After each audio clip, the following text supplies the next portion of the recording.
بسم اللہ الرحمن الرحیم۔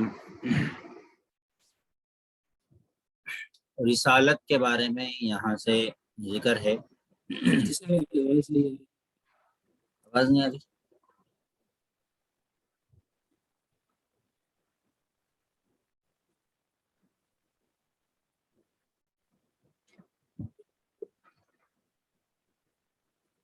اب آ رہی ہے آواز؟ بہت کم ہے جی بہت الو آ رہی؟ بہت کم ہے۔ مظفر بھائی آپ کو آ رہی؟ جی مفتی صاحب میرے کو آ رہی کلیئر ہے۔ عظیم بھائی آپ کا مائک تھوڑا سلو ہے کیا، یا دیکھیے آواز بڑھانا ہے کیا؟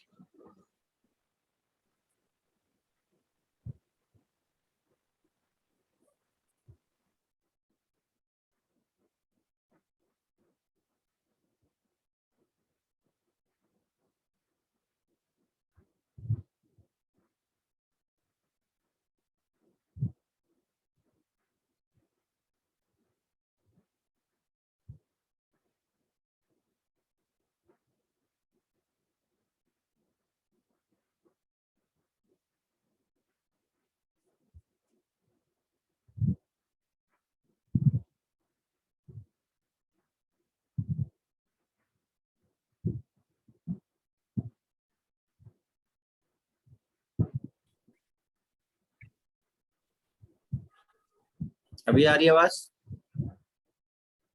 جی مفتی صاحب ابھی آ رہی ہے۔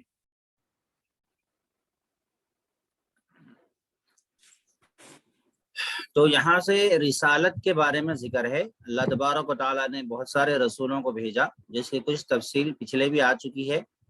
یہاں پر بھی اللہ تبارک و تعالیٰ نے رسالت کے بارے میں کیا کیا احکامات دیے ہیں اور رسالت کے بارے میں کیا کیا چیزیں ہیں، ان سب کی تفصیلات یہاں پر بھی آ رہی ہیں۔ گزشتہ ایک بات ہم پڑھ چکے تھے کہ انبیاء علیہم والسلام کے جو نام قرآن و سنت میں آئے ہیں، ان ناموں کو نام کے ساتھ میں ماننا ضروری ہے۔ تو کتنے نام آئے ہیں آپ لوگوں کو یاد ہے؟ کسی کو؟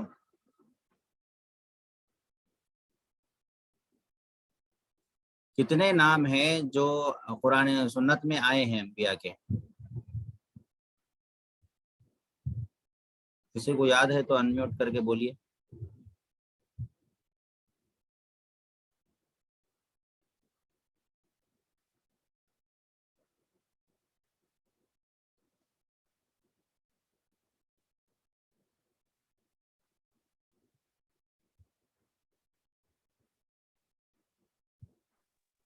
پچیس نام ہے مفتی صاحب تقریباً۔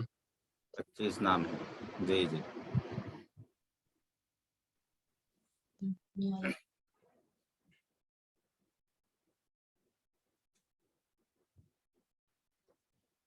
تو یہاں پر چند انبیاء علیہ والسلام کے نام ذکر کیے گئے ہیں۔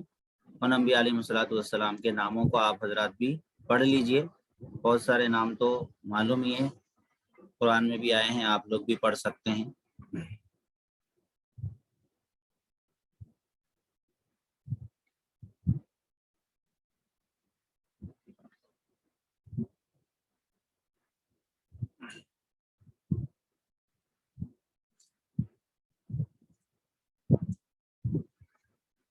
اب ایک سوال یہ ہے کہ حضور صلی اللہ علیہ وسلم عرب کے کس خاندان سے، عرب کے کس خاندان سے حضور صلی اللہ علیہ وسلم؟ حضور صلی اللہ علیہ وسلم خاندان قریش میں سے ہیں۔ عرب کے تمام خاندانوں میں خاندان قریش کی عزت اور مرتبہ زیادہ تھا۔ خاندان قریش کے لوگ عرب کے دوسرے خاندانوں کے سردار مانے جاتے تھے۔ پھر خاندان قریش کی ایک شاخ بنی ہاشم تھی، جو قریش کی دوسری شاخوں سے زیادہ عزت رکھتی تھی۔ حضور صلی اللہ علیہ وسلم اسی شاخ یعنی بنی ہاشم میں سے تھے، اسی وجہ سے حضور صلی اللہ علیہ وسلم کو ہاشمی بھی کہتے ہیں۔ تو نبی علیہ الصلوۃ والسلام خاندان قریش میں سے تھے، اور خاندان قریش کی ایک شاخ بنی ہاشم، ٹھیک ہے، جو قریش کی دوسری شاخوں سے زیادہ عزت رکھتی تھی، اور حضور صلی اللہ علیہ وسلم اسی بنی ہاشم سے تھے۔ تو آپ علیہ الصلوۃ والسلام بہت عزت دار گھرانے سے تھے. حضور صلی اللہ علیہ وسلم کو ہاشمی بھی کہا جاتا ہے. تو ہاشم کون تھے؟ حضور صلی اللہ علیہ وسلم کے پردادا کا نام ہاشم ہے. آپ کے نسب کا سلسلہ اس طرح ہے: محمد بن عبداللہ بن عبد المطلب بن ہاشم بن عبد مناف. یہ حضور صلی اللہ علیہ وسلم کا نسب ہے. یہاں تک ذکر کیا گیا ہے اور آگے بھی ذکر ہے. آپ نے کئی مرتبہ مولانا طارق جمیل صاحب سے بھی سنا ہوگا. لیکن عدنان بلکہ ایک نام آتا ہے: محمد بن عبداللہ بن ہاشم بن عبد مناف بن قصی بن کلاب بن کعب بن مرہ بن لؤی بن غالب. یہ ایک سلسلہ جو ہے تو عدنان بلکہ نام آتا ہے. وہاں تک تو علماء کا اتفاق ہے، لیکن اس کے آگے علماء نے بیان کرنے سے احتیاط کرنے کا حکم دیا، کیونکہ اس کے بعد میں تھوڑا سا اختلاف ہے. نبی علیہ الصلوۃ والسلام تو حضرت اسماعیل علیہ السلام کی اولاد میں سے ہے، یہ تو بات طے ہے، اور حضرت ابراہیم علیہ الصلوۃ والسلام کی اولاد میں سے یہ بھی بات طے ہے، پکی ہے، یقینی ہے.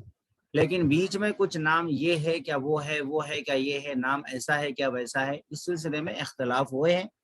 عدنان کے بعد سے عدنان تک متفق ہے. امام بخاری نے بھی عدنان تک کا ہی ذکر کیا ہے. اچھا، حضرت صلی اللہ علیہ وسلم کی پشتوں میں حضرت آدم علیہ السلام کے بعد اور کوئی پیغمبر ہیں یا نہیں؟ جواب: ہاں، آپ حضرت اسماعیل علیہ السلام کی اولاد میں ہیں، اور حضرت اسماعیل علیہ السلام حضرت ابراہیم خلیل اللہ علیہ السلام کے صاحبزادے ہیں. ان دونوں کے علاوہ حضرت نوح علیہ السلام، حضرت ادریس علیہ السلام، حضرت شیس علیہ السلام حضور صلی اللہ علیہ وسلم کے نسب کے سلسلے میں داخل ہیں. آدم علیہ السلام تک کس طرح پہنچتا ہے. یہ سیرت کا حصہ ہے. یہ سیرت کو جو ہے ہمیں تھوڑا بہت معلومات ہے. تفصیلی معلومات اگر آپ کو حاصل کرنا ہے تو قاضی سلیمان منصور پوری رحمۃ اللہ علیہ کی ایک کتاب ہے سیرت رحمت للعالمین، وہ بھی آپ پڑھ سکتے ہیں. اور ایک کتاب ہے سیرت مصطفیٰ مولانا ادریس صاحب کاندھلوی رحمۃ اللہ علیہ کی. اور اگر اخلاقیات پر پڑھنا چاہتے ہیں، نبی علیہ الصلوۃ والسلام کے اخلاق کیسے تھے، نبی صلی اللہ علیہ وسلم کیسے زندگی گزارا کرتے تھے، آپ صلی اللہ علیہ وسلم کا جو ہے اٹھنا بیٹھنا کیسے ہوتا تھا، یہ اگر پڑھنا چاہتے ہیں تو اسوہ رسول اکرم ایک کتاب ہے. تو یہ اسوہ رسول اکرم، اس کتاب کے اندر آپ کو نبی علیہ الصلوۃ والسلام کا نمونہ، کہ نبی علیہ الصلوۃ والسلام ہمارے لیے نمونہ ہیں، ہمارے لیے آئیڈیل ہیں، یہ سب جو ہم سنتے ہیں تو یہ تفصیلات اس کتاب میں ملیں گے آپ کو، اسوہ رسول اکرم میں. تو یہ سب تفصیلی کتابیں ہیں، مطالعہ کرنے والوں کے لیے، پڑھنے والوں کے لیے ایک ذخیرہ ہے معلومات کا. اس کے اندر ساری تفصیلات بھی مل سکتی ہیں. تفصیلی کتابیں بھی لکھی گئی ہیں اور مختصر کتابیں بھی نبی علیہ الصلوۃ والسلام کی زندگی پر لکھی گئی ہیں. مختصر کتابیں سیرت مصطفیٰ وغیرہ میں، اور بھی اگر شارٹ میں اگر ہم ابتدائی پڑھنا چاہتے ہیں تو ہمارے حضور بلکہ کتاب ہے، چھوٹی سی پتلی سی کتاب ہے. ذکر حبیب بلکہ ایک کتاب ہے، وہ بھی اچھی ہے، مولانا عبدالقوی صاحب دامت برکاتہم نے لکھا ہے اس کو.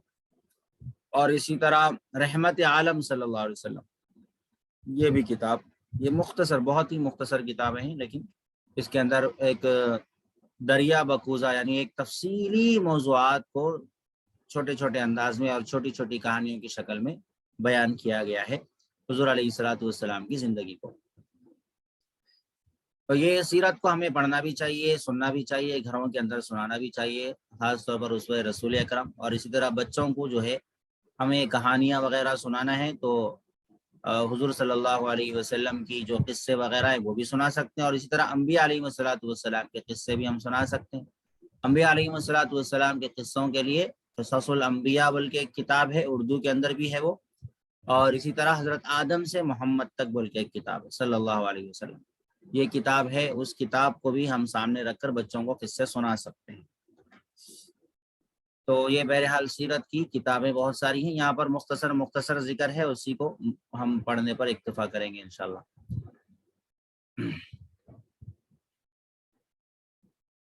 حضرت محمد رسول اللہ صلی اللہ علیہ وسلم کو کتنی عمر میں پیغمبری ملی؟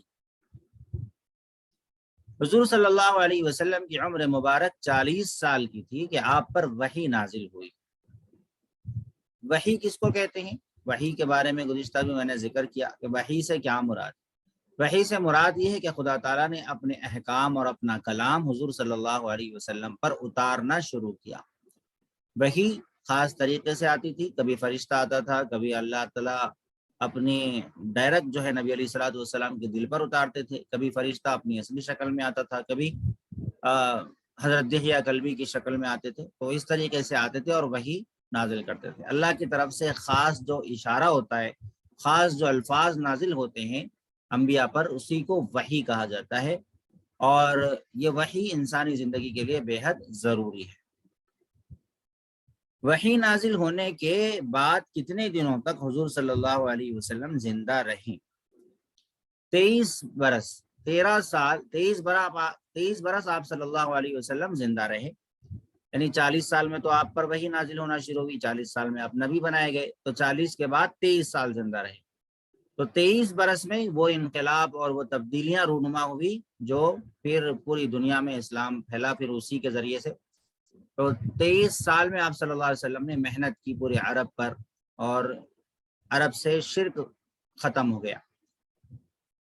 23 برس میں سے 13 سال آپ مکہ میں رہے، 13 سال مجاہدے کرتے رہے، اور آپ علیہ الصلوۃ والسلام نے مجاہدہ بہت زیادہ کیا، 13 سال مجاہدہ کیا اور برداشت کیا، صبر کیا، لوگوں کو صبر کی تلقین کی، اور خود بھی صبر پر قائم رہے، استقامت کی اور تکالیف کو برداشت کیا آپ نے اور آپ کے صحابہ نے، اور 10 سال مدینہ منورہ میں رہے۔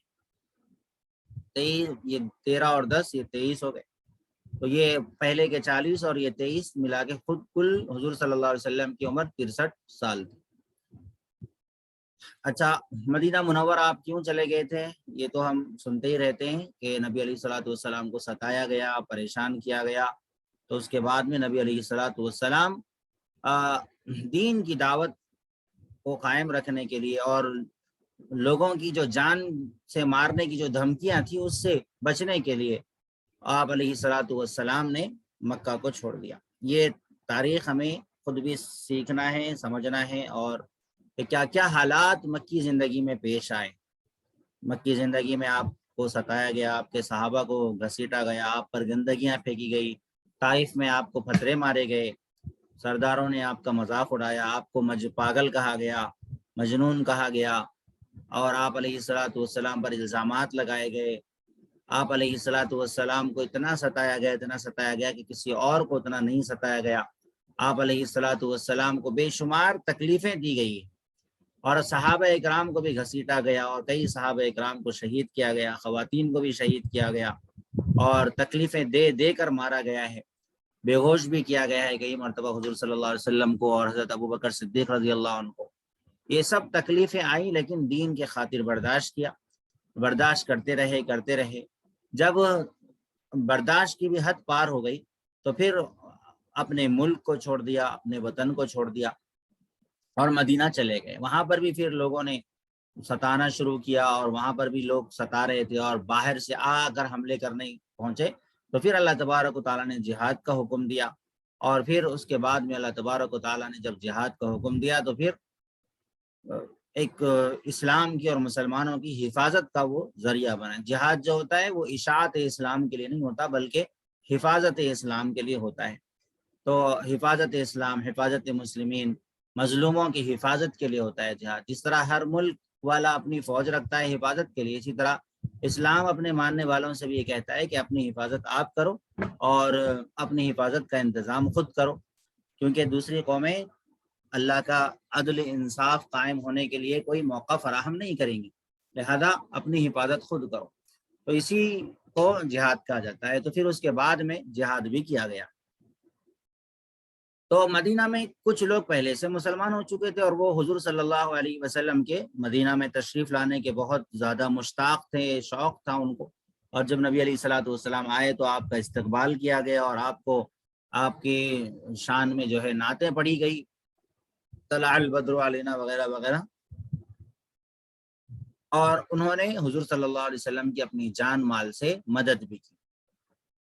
لیکن مدینہ کے اندر یہودی لوگ بھی تھے، اور انہوں نے پھر سازشیں کی اور حضور صلی اللہ علیہ وسلم کو ستانے کی کوشش کی، لیکن ان کی کوششیں پھر ناکام رہی۔ آخر میں انہوں نے بھی بہت زیادہ طریقے سے حضور صلی اللہ علیہ وسلم کو جان سے مارنے کی بھی کوشش کی، اور نبی علیہ الصلوۃ والسلام کو زہر بھی دیا گیا، لیکن یہ سب کچھ حضور صلی اللہ علیہ وسلم نے دین کے خاطر برداشت کیا ہے۔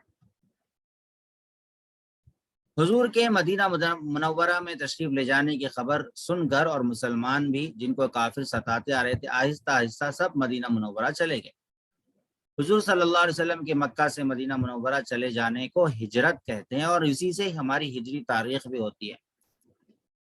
ہجری تاریخ وہیں سے شروع ہوئی، اور ان مسلمانوں کو جو اپنے گھر بار چھوڑ کر مدینہ میں چلے آئے مہاجرین کہتے ہیں۔ مکہ چھوڑ کر مدینہ آنے والوں کو مہاجرین کہتے ہیں، اور مدینہ کے مسلمان جنہوں نے حضور صلی اللہ علیہ وسلم اور مہاجرین کی مدد کی انہیں انصار کہتے ہیں۔ اچھا، اب ایک سوال، حضور صلی اللہ علیہ وسلم کے نبوت کا دعویٰ کرنے سے پہلے عرب کے لوگ آپ کو کیسا سمجھتے تھے؟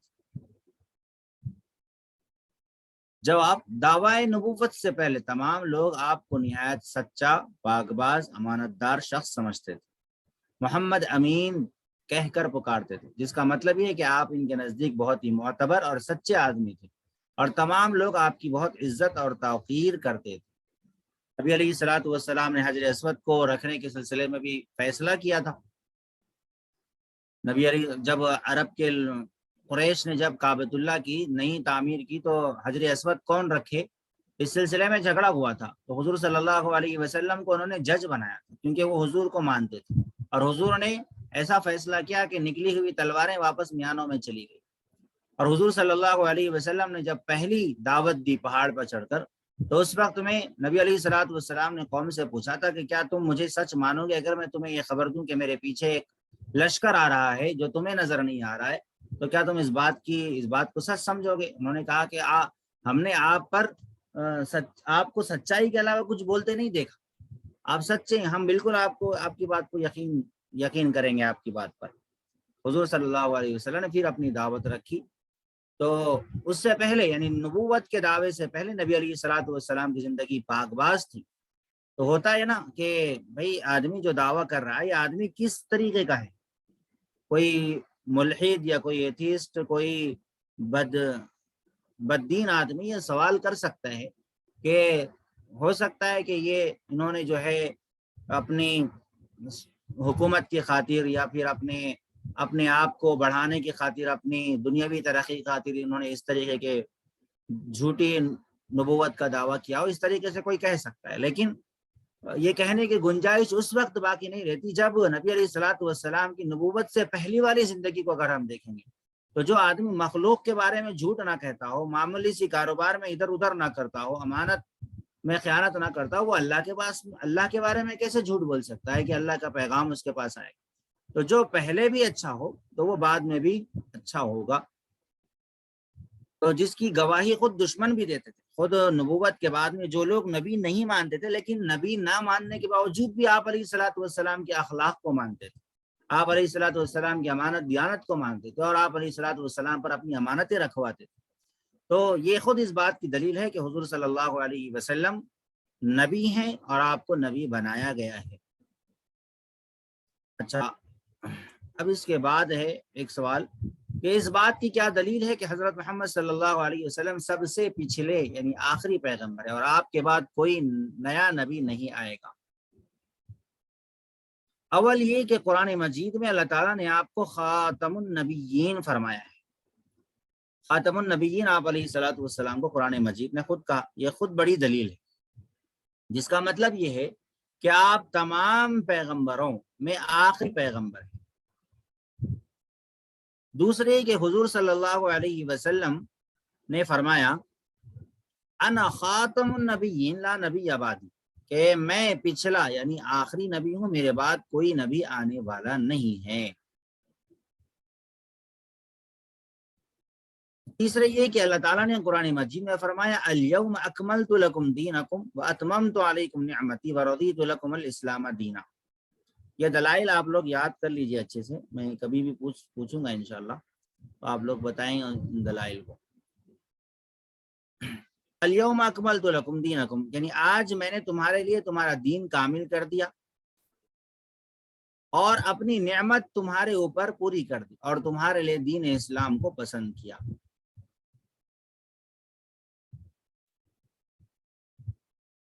تو اس سے ثابت ہوتا ہے کہ حضور صلی اللہ علیہ وسلم کے ذریعے سے اللہ تعالیٰ نے دین کو مکمل کر دیا ہے اور اسلام ہمیشہ کے لیے ہر طرح کامل و مکمل دین ہو گیا۔ اس لیے حضور صلی اللہ علیہ وسلم کے بعد کسی پیغمبر کے آنے کی ضرورت ہی نہیں رہی۔ وہ نبی علیہ الصلوۃ والسلام آخری نبی ہے، اس کے دلائل آپ کے سامنے آگے۔ اگر کوئی نبی علیہ الصلوۃ والسلام کو نبی تو مانتا ہے لیکن آخری نبی نہیں مانتا تو وہ بھی کافر ہے۔ یعنی ختم نبوت کا عقیدہ یعنی اس حیثیت سے مانے کہ نبی علیہ الصلوۃ والسلام کے بعد کوئی قیامت تک نبی پیدا نہیں ہوگا۔ عیسیٰ علیہ السلام آئیں گے، وہ نازل ہوں گے اوپر سے، لیکن کوئی نبی پیدا نہیں ہو سکتا، کوئی اپنی کوشش سے نبی نہیں بن سکتا۔ اور نبی علیہ الصلوۃ والسلام معصوم عن الخطا ہے، یعنی نبی ہونے سے پہلے بھی آپ علیہ الصلوۃ والسلام معصوم تھے اور نبی ہونے کے بعد بھی آپ معصوم ہیں۔ پہلے بھی آپ کے اندر کوئی عیب نہیں تھا اور آپ کے نبی بنائے جانے کے بعد میں آپ کے اندر کوئی عیب نہیں تھا۔ تو قرآن مجید میں بھی تقریباً 100 آیات ہیں جو عقیدہ ختم نبوت پر دلالت کرتی ہیں۔ یہ چور ڈاکو ہے ایک مرزا غلام احمد قادیانی، جس نے نبوت پر ڈاکہ ڈالنے کی کوشش کی اور اس کی موت بھی بڑی بھیانک طریقے سے ہوئی۔ انگریزوں کا چھوڑا ہوا ایک چیلا تھا اور اس کے ماننے والے آج بھی دنیا کے اندر پائے جاتے ہیں، اور وہ بہت سارے دعویٰ کیا، اس کو بیماریاں تھیں بہت ساری، اس نے بہت سارے دعوے کیے، کبھی مجدد ہونے کا دعویٰ کیا، کبھی مہدی ہونے کا دعویٰ کیا، کبھی عیسیٰ مسیح ہونے کا دعویٰ کیا، کبھی دعویٰ کیا کہ مجھ پر وحی نازل ہوتی ہے، کبھی دعویٰ کیا کہ میں خدا کا بیٹا ہوں، اور عجیب عجیب کبھی کہا کہ میرے اوپر انگریزی میں وحی نازل ہوتی ہے۔ عجیب و غریب دعوے اس نے کیے ہیں اور بہت ساری پیشن گویاں بھی کی اس نے، لیکن اس کی پیشن گویاں اس کے خلاف ثابت ہو گئی۔ تو بہرحال آیتیں آپ کے سامنے آ گئی ہیں کہ نبی علیہ الصلوۃ والسلام آخری نبی ہے۔ اس آیت کو یاد کر لینا چاہیے، کبھی قادیانی سے سابقہ پڑھے تو صاف اس آیت کو سنا دینا چاہیے۔ اس آیت کی تعویلیں وہ بہت ساری کرتے ہیں کہ اس سے مراد انگوٹی ہے، فلاں ہیں فلاں ہیں۔ تو ختم نبوت پر بہت ساری احادیث بھی، تقریباً 200 سے زائد احادیث ہیں۔ تو یہ بہت اہم عقیدہ ہے، ایمان کا جز ہے عقیدہ ختم نبوت۔ یہ نبی علیہ الصلوۃ والسلام کی ہی طرف اشارہ کر کے قبر میں سوال ہوگا کہ یہ کون ہے، تو نبی علیہ الصلوۃ والسلام کو دیکھ کر ہی بندہ کہے گا کہ یہ میرے نبی ہیں جو تمام نبیوں کے آخر میں ہیں۔ اور نبی علیہ الصلوۃ والسلام نے اس بات کی پیشن گوئی بھی فرما دی تھی کہ میرے بعد میں عنقریب 30 ایسے ہوں گے جو جھوٹی نبوت کا دعویٰ کریں گے، اور نبی نے فرمایا کہ انا خاتم النبیین لا نبی بعدی، میں آخری نبی ہوں، میرے بعد کوئی نبی نہیں پیدا ہوگا۔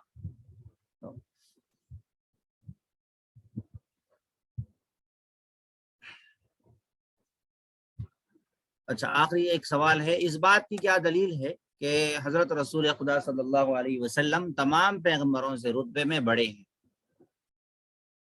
جواب، حضور صلی اللہ علیہ وسلم کا تمام پیغمبروں سے افضل ہونا قرآن مجید کی کئی آیتوں سے ثابت ہوتا ہے، اور خود حضور صلی اللہ علیہ وسلم نے بھی فرمایا انا سید ولد آدم یوم القیامہ، کہ میں قیامت کے دن تمام اولاد آدم کا سردار ہوں۔ اور ظاہر ہے کہ اولاد آدم میں تمام پیغمبر علیہ الصلوۃ والسلام بھی داخل ہے، تو حضرت صلی اللہ علیہ وسلم تمام پیغمبروں سے افضل اور ان کے سردار ہیں۔ یہ بھی ایک عقیدہ ہے بنیادی، کیونکہ آج کل جو شیعہ ہے وہ کبھی حضرت علی رضی اللہ عنہ کو بڑا بنا دیتے ہیں نبی سے، اور اسی طرح کچھ مہدوی ہیں وہ محمد علی جونپوری کو نہ صرف یہ کہ مہدی بناتے ہیں بلکہ مہدوی ان کو قرآن تبدیل کرنے کا بھی حق دے دیتے ہیں، اور ان کا اپنا محمد علی جونپوری ہے جو ظاہر ہو بھی چکا اور مر بھی چکا۔ وہ کیسے انسان تھے، وہ اچھے انسان تھے یا غلط تھے، یہ اس کے بارے میں تفصیلات ہیں۔ ایک کتاب ہے مطالعہ مہدویت جو مہدویوں کے رد میں لکھی گئی ہے۔ تو بہرحال مہدوی بھی جو ہیں وہ بھی کافر ہیں۔ بہت سارے اور بھی ہیں، بہائی فرقہ، انہوں نے بھی بہاءاللہ کوئی نام کا تھا، بہائی سری چند بسویشر، یہ ہمارے پاس بھی یہاں پر آصف نگر کے پاس میں ایک دیکھے ہوں گے آپ نے، کہیں پر ہے وہ جرہ کے پاس سری چند بسویشر، وہ بھی لوگ کافر ہیں۔ مہدوی ہے جو چنچل گوڑا میں ہمارے پاس رہتے ہیں، وہ بھی لوگ کافر ہیں، کیونکہ یہ لوگ نبی علیہ الصلوۃ والسلام سے اپنے امام کو افضل بھی کہتے ہیں، اور نہ صرف یہ کہ افضل کہتے ہیں بلکہ اپنے امام کو نبی بھی بنا دیتے ہیں، کبھی خدا بھی بنا دیتے ہیں، اس طریقے کے۔ تو بہت سارے آئے جھوٹے کذاب جنہوں نے دعویٰ کیا نبوت وغیرہ کا، اور کچھ نے امامت کا دعویٰ کیا اور ایسی امامت کا دعویٰ کیا کہ وہ نبوت سے بھی افضل ہے۔ شیعہ جو ہے 12 امام مانتے ہیں اور 12 اماموں کو معصوم عن الخطا مانتے ہیں۔ ہم ہم جو امام مانتے ہیں وہ امام کو معصوم عن الخطا نہیں مانتے. ہم خود کہتے ہیں کہ ہمارے ائمہ سے بھی غلطی ہوئی ہے اور ان کی غلطی کو ان کے شاگردوں نے درست کیا ہے، یہ ہم کہتے ہیں. اور یہ لوگ جو ہے ایسا کہتے ہیں کہ اماموں سے کوئی غلطی ہو ہی نہیں سکتی. جس طرح نبی پر وحی نازل ہوتی ہے ویسے ہی اماموں پر بھی وحی نازل ہوتی ہے، اور بلکہ اپنے اماموں کو نبی سے افضل مان لیتے ہیں. اور بلکہ بعض ایسے فرقے ہیں شیعوں وغیرہ کے اندر تو وہ لوگ یوں مانتے ہیں کہ ان کا 12واں امام آئے گا، ان کا جو 12واں امام ان کا اپنا جو مہدی ہے شیعوں کا آئے گا، اور نعوذ باللہ ثم نعوذ باللہ وہ نبی کو قبر سے نکالے گا، اور حضرت عائشہ رضی اللہ عنہ کو قبر سے نکالے گا، ابوبکر صدیق رضی اللہ عنہ کو قبر سے نکالے گا اور ان کو سزا دے گا، کوڑے لگائے گا. اس طریقے کے کافرانہ اور بدبختانہ عقائد ہیں ان شیعوں کے. دکھنے میں بڑے بھولے والے دکھتے ہیں لیکن اندر سے بڑے تو انہی کو روافظ کہتے ہیں. اسی وجہ سے ہمارے علماء نے ان کے خلاف بہت بولا ہے، کیونکہ انہوں نے صحابہ کے خلاف بہت بھوکا ہے. تو صحابہ کے خلاف بولتے ہیں، پھر اس کے بعد نبی کے خلاف بھی بولتے ہیں. حب علی یعنی اہل بیت کی محبت میں اس قدر غلو کرتے ہیں کہ دوسروں کا مقام گھٹا دیتے ہیں. جس طرح ہر ایک کو اس کے مقام ہے، صحابہ کو اپنے مقام پہ رکھنا ہے، اہل بیت کو اپنے مقام پہ رکھنا ہے، نبی کو اپنے مقام پہ رکھنا ہے. مقامات کو جس کا جو مقام ہے اس کو اس مقام پر اگر نہ رکھا جائے تو پھر بدعقیدگی پھیلتی ہے. عیسائیوں نے عیسیٰ علیہ الصلوۃ والسلام کو ان کے مقام پر نہ رکھا بلکہ خدا کا درجہ دے دیا، گمراہ ہو گئے. یہودیوں نے نبی کے مقام کو گرا دیا اور ان سے لڑنے لگے، ان کو قتل کرنے لگے، یہ بھی گمراہ ہوئے. مغضوب علیہم ولا الضالین میں یہی خلاصہ بتایا جاتا ہے. تو بریلویوں نے بھی ہمارے پاس یہ کیا کہ نبی کو خدا کے درجے پہ بٹھا دیا محبت میں، شیعوں نے صحابہ کو خدا کے درجے پہ بٹھا دیا اور بلکہ نبی سے اعلیٰ خدا کے درجے پہ بٹھا دیا. اس طریقے سے اب یہ جو غیر مقلدین ہیں انہوں نے جو ہے نبی کو بھی ان کے اپنے جو اصلی مقام تھا اس اصلی مقام سے بھی گرا دیا. صحابہ اکرام کی شان میں کسی نے گستاخی کر دی. تو مختلف لوگوں نے مختلف گمراہیاں جو ہے وہ اسی فرق مراتب کو نہ سمجھنے کی وجہ سے.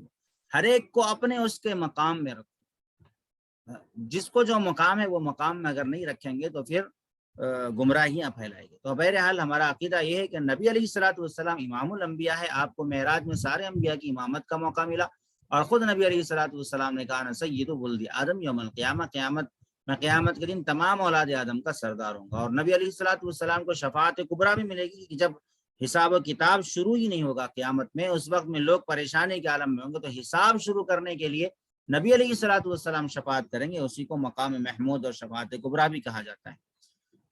تو بہرحال نبی علیہ الصلوۃ والسلام افضل ہے، اور سارے انبیاء سے افضل نبی علیہ الصلوۃ والسلام ہیں. اور پھر اس کے بعد میں درجہ بدرجہ کسی نبی کا درجہ بڑا ہے، کسی کا چھوٹا ہے، لیکن سارے انبیاء کا ہم احترام کرتے ہیں.